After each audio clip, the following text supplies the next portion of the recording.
सिद्धेभ्यः। ओकारं बिन्दुसंयुक्तं नित्यं ध्यायन्ति योगिनः कामदं मोक्षदं चैव ओंकाराय नमो नमः।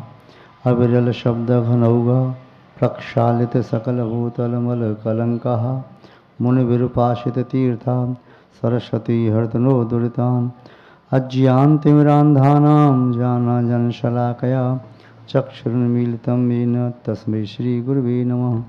श्रीपरम गुरुवे नमः। श्रीपरम्पराचार्यगुरुवे नमः। सकलकलशविध्वंसकं श्रियशां परिवर्धकं धर्मसम्बन्धकं भव्यजीवमनः प्रतिबोधकारकं पापप्रणाशकं पुण्यप्रकाशकम् इदं शास्त्रं श्रीरत्नमाला नामधेयम्। अस्य मूलग्रन्थकर्तारः श्रीसर्वज्ञदेवः तदुत्तरग्रन्थकर्तारः श्रीगणधरदेवः प्रतिगणधरदेवः तेषां वचनानुसारमासाद्य श्रीशिवकोटि आचार्य विरचितं श्रोतारः सावधानतया शृण्वन्तु। मंगलम भगवान वीरो मंगलम गौतमो गणी मंगलम कुंद कुंदाद्यो जैन धर्मोस्तु मंगलम सर्वमंगलमांगल्यम सर्वकल्याणकारकम प्रधानम सर्वधर्माणां जैनम जयतु शासनम जैनम जयतु शासनम जैनम जयतु शासनम। सर्वज्ञं सर्ववागीशं वीरं मारुमदापहं प्रणमामि महामोह शान्तये मुक्तताप्तये। लम्बो अरिहन्ताडं लम्बो सिद्धाडं लम्बो आयिरियाडं लम्बो वज्जायाडं लम्बो लोहि सवसाळ। जय बोलिए त्रिकालवर्ती त्रैलोकपूज विश्वाराध्य पंच परमेष्ठी भगवान की, अनंतानंत सिद्ध परमेष्ठी भगवान की, वर्तमान जन शासन श्री महावीर भगवान की, परम पूज्य आचार्य भगवान श्री शिवकोटि मुनि महाराज की, परम पूज्य आचार्य चक्रवर्ती आचार्य श्री शांत सागर जी मुनि महाराज की, परम पूज्य सिद्धांत चक्रवर्ती आचार्य गुरुदेव श्री विद्यानंद जी महाराज की, श्रीमद् जैन धर्म की। जैनम जयतु शासनम विश्व कल्याण कारकम। उपस्थित पुण्यात्मा महानुभाव, यहाँ वाचना प्रारंभ करते हैं। रत्नों की माला हर व्यक्ति को संभव नहीं है। रत्न वही व्यक्ति प्राप्त कर पाता है जो रत्न की समान समाज में प्रतिष्ठा को प्राप्त है। रत्न वे कहलाते हैं जो श्रेष्ठतम द्रव्य होते हैं। न केवल पाषाण खंडों में ही रत्नों की स्थापना, कल्पना और व्यवहार होता है, अपितु मनुष्यों में भी कुछ मनुष्य रत्न की तरह से होते हैं। वे समाज में श्रेष्ठ प्रतिष्ठा को प्राप्त, सम्मान को प्राप्त, प्रशंसनीय एवं अभिवंदनीय होते हैं। साधकों में भी रत्न की तरह से होते हैं। अन्य अन्य द्रव्य भी आप रत्न की तरह से आप लोक व्यवहार में आप मानते हैं। यहाँ पर रत्नों की माला आचार्य भगवान शिवकोटि मुनिराज ने श्रावकों के हितार्थ शब्दों में निबद्ध की है और रत्नों की माला की एक एक कारिका जो मुक्ता मणि की तरह से प्रस्तुत है उसे देख रहे हैं। प्रारंभ के लगभग 6 श्लोक हो चुके हैं, 5 हुए, 5 श्लोक हो चुके हैं। मंगलाचरण में भगवान महावीर स्वामी व 24 तीर्थों को नमस्कार किया, उसके बाद जिन वचनों को नमस्कार किया द्वितीय श्लोक में, उसके उपरांत पुनः उन्होंने धर्म के संबंध में व्याख्यान प्रारंभ किया। जो हमने देखा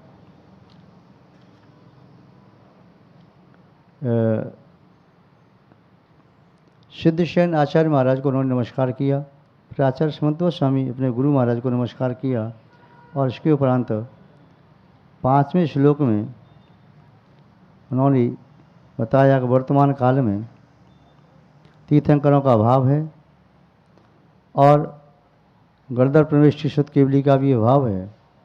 ऐसे इस काल में भारतवर्ष में प्राणियों के कल्याण के लिए जिन वाणी है साधु भी सर्वत्र संभव नहीं है। साधुओं का व्यवहार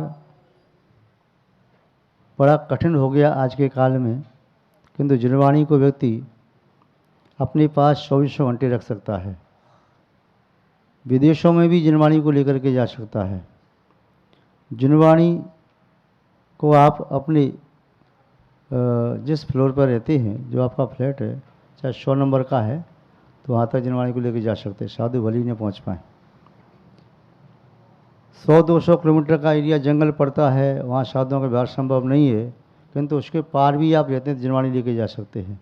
समुद्र पड़ता है या कोई टापू है, वहाँ पर आप रहते हैं, जिनवाणी लेके वहाँ भी जा सकते हैं।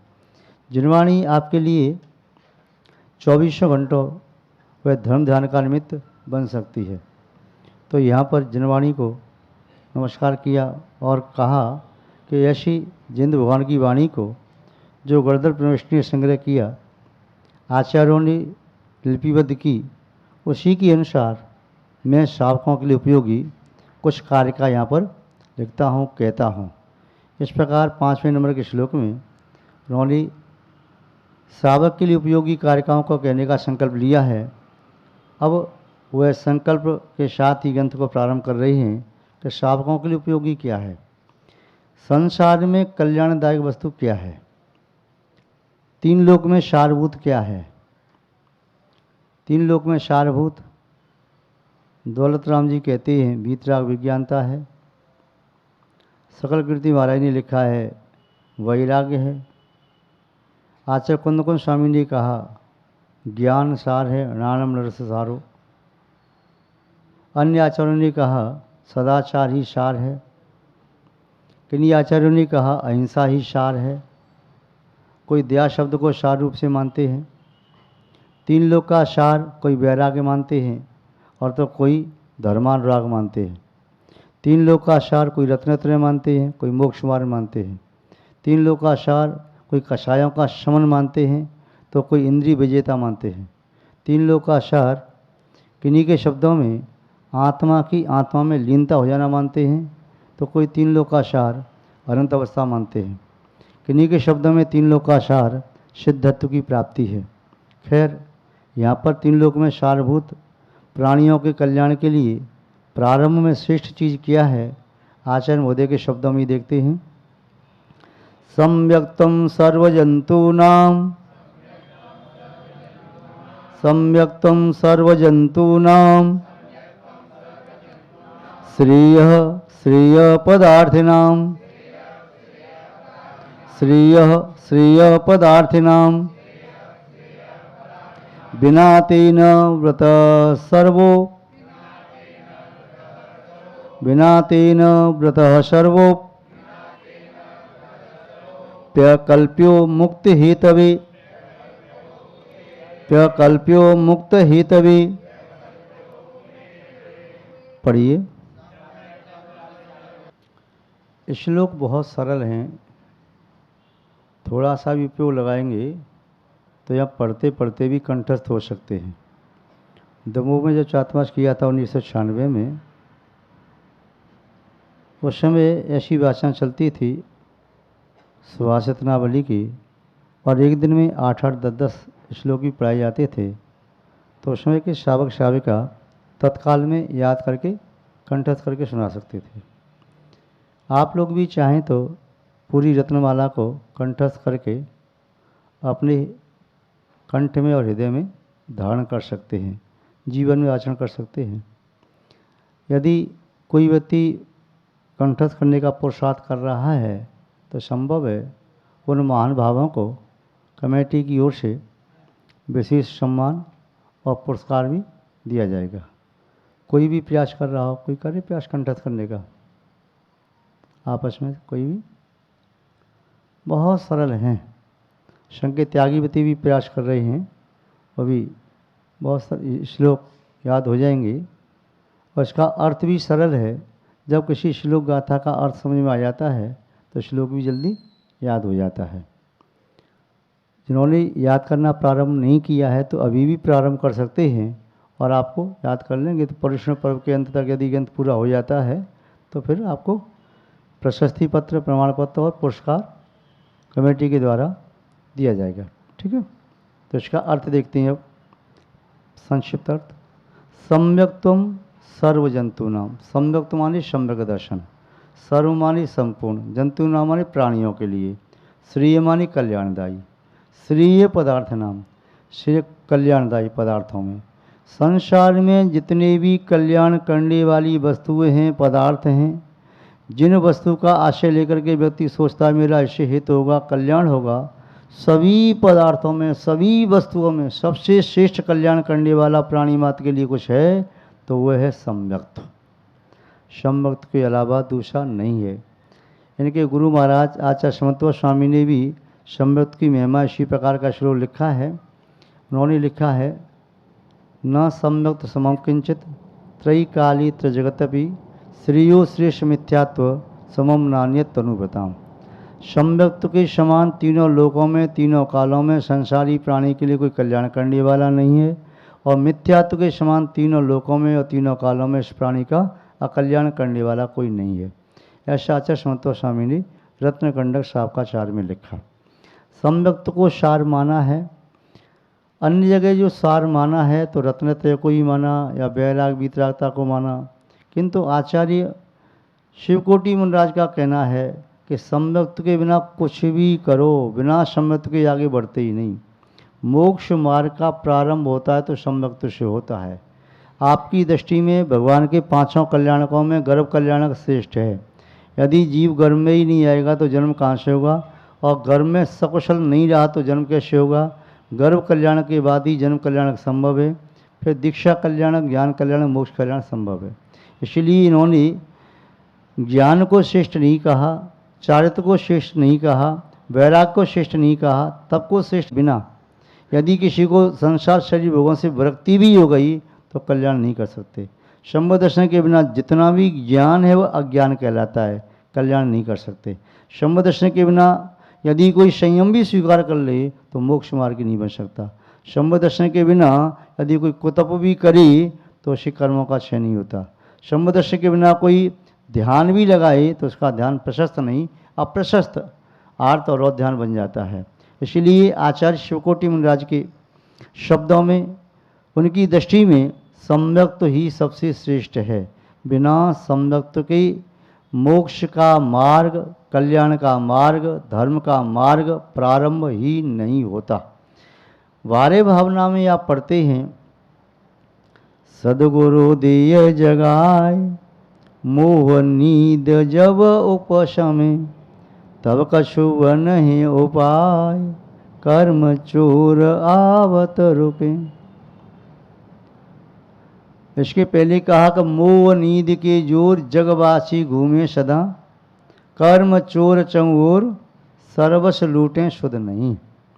मोह की नींद सोते हुए अनादिकाल से संसारी प्राणी वे अपने स्वभाव से अज्ञान हैं, नहीं जानते आत्मा क्या है। जीवन मशीन की तरह से चल रहा है। जन्म के बाद जैसा माहौल देखा वैसा किया, आहार भय मैथुन प्रक्रिया चारों संज्ञाओं का पोषण किया, कसाय का पोषण किया, अंत में मृत्यु को प्राप्त हो गए। यही अनादिकाल से करते चले आ रहे हैं। आगे बढ़ने की, सोचने की कोई बात मन में आती ही नहीं। पशुओं के तुल्य जीवन जीते रहे। क्या है सम्यक दर्शन, क्या है सम्यक ज्ञान, क्या है सम्यक चरित्र, क्या है वैराग, क्या है तप है, क्या है ध्यान, क्या आत्मा का कल्याण होता है, क्या होता है परमेष्ठी का पद, हमारा स्वभाव, नियति, धर्म, लक्षण, स्वभाव क्या है, सब जाना ही नहीं। तो इसलिए आचार्य मोदी ने कहा कि जिसने सम्यक को प्राप्त कर लिया तो निस्संदेह उसने आत्म कल्याण के लिए शक्ति प्राप्त कर ली, वह समर्थ हो गया। आचार्य भगवान कुंद स्वामी जी भी ने कहा, दंशन मूलो धम्बो, यदि धर्म का कोई मूल है तो सम्यक दर्शन है। तो सम्यक दर्शन के बिना अज्ञानी व्यक्ति, मोही व्यक्ति, मिथ्या दृष्टि जीव वह संसार में परिभ्रमण करता रहता है, और कर्म रूपी चोर इस भव्य जीव के भी ज्ञान आदि गुणों को नष्ट करते रहते हैं, चुराते रहते हैं, लूटते रहते हैं। सदगुरु दी जगाए, सदगुरु का जब सानिध्य प्राप्त होता है तब वह सम्यक्त्व सम्यक आता है, कषाय समित होती है, मिथ्या समित होता है, उपशम सम्यक्त्व को प्राप्त करता है। सदगुरु की संगति में आकर के श्राद्धाय की प्रेरणा प्राप्त होती है। सदगुरु की संगति पर आकर के भगवान के प्रति श्रद्धा बनता है। सदगुरु की संगति में आकर के संयम की भावना होती है और धर्म के मर्म को जान करके स्वीकार करता है। सदगुरु दिए जगाए मोह निधि जब समय, तो उपशम संबत पहले कहा, यहाँ पर भी कह रही कि सम्यक दर्शन सबसे पहले उपशम होता है, बाद में छवशम, फिर उसके बाद में क्षयक्षम दर्शन। उपशम संबत का काल अंतर्मूर्त होता है। जो प्रथम गुणस्थान से लेकर के सीधे चौथे में पहुँच गई, उपशम संबत प्रथम संबत होता है। और सप्तम गुणस्थान में श्रेणी के सम्मुख जो होता है, जहाँ पर मिथ्यात्व अनंताबंदी आदि को तो दबाया जाता है, अनंतबंदी प्रकृतियों को उसके कोठे से अलग डाल दिया जाता है, विसर्जना करके वह द्वितीयोपशम संबत दर्शन होता है। महानुभाव, तो यहाँ पर बताया कल्याणदायी है संबत दर्शन। संबत दर्शन धर्म का मूल है, उसे प्राप्त किए बिना कुछ भी कल्याण संभव नहीं है। इसलिए सब जितनी भी कल्याण करने वाली वस्तुएं संसार में जो पदार्थ माने जाते हैं, उन सभी में श्रेष्ठ यदि कोई है तो संबत दर्शन है। आप जैसे पढ़ते मंगल में सबसे मंगल कौन है? सब मंगलों में सबसे बड़ा मंगल कौन है? तो आप पढ़ते हैं ऐसो पंचड़मो यारो सव पावपणाशणो मंगलाड़म च सवेशम परमम होई मंगलम। ये पंच नमस्कार मंत्र सब पापों को नष्ट करने वाला है, सभी मंगलों में पहला मंगल है। ऐसे ही सभी कल्याण करने वाली वस्तुएं संसार में जो भी मानी जाती हैं, उन सब में सर्वश्रेष्ठ और सर्वप्रथम कोई है तो संबत दर्शन है। बिना तेने बता सर्वो, आचार्य महोदय कह रहे हैं, उस सम्यक्त को प्राप्त किए बिना चाहे ज्ञान है तो कल्याण नहीं करता, वैराग्य है वह केवल विषयों का भोगों का आपने त्याग किया, किंतु वैराग सच्चा नहीं हुआ, वह वैराग विषय राग का कारण बन जाएगा। जो संयम है वह संयम विषयाशक्ति भोगाकांक्षा के साथ होगा। जो तप है वह तप को तप की श्रेणी में पहुंच जाएगा, और ध्यान है वह अप्रशस्त हो जाएगा। इसलिए कहा बिना तेने बता सर्वो अपि अकल्प्यो मुक्ति तभी। उस संबत दर्शन के बिना यदि कोई व्रतों को भी स्वीकार कर ले तो वे व्रत भी अकल्प्यो मुक्ति हेतुवे, वह मुक्ति के लिए कारण नहीं माने जा सकते। वे व्रत पुण्य का आश्रय कराएंगे, पाप से बचाएंगे, पुण्य का फल देंगे, किंतु वे व्रत मोक्ष मार्गी नहीं बना सकते। इसलिए यहाँ कहा कि संबत दर्शन के साथ जो भी ज्ञान है वह सम्यक ज्ञान है, वैराग्य सम्यक वैराग्य है, जो चारित्र है वह सम्यक चारित्र है, जो तप है वह सम्यक तप है, जो ध्यान है वह सम्यक ध्यान है। सम्यक के साथ जो तत्व चिंतन है वही वास्तव में सम्यक तत्व चिंतन है।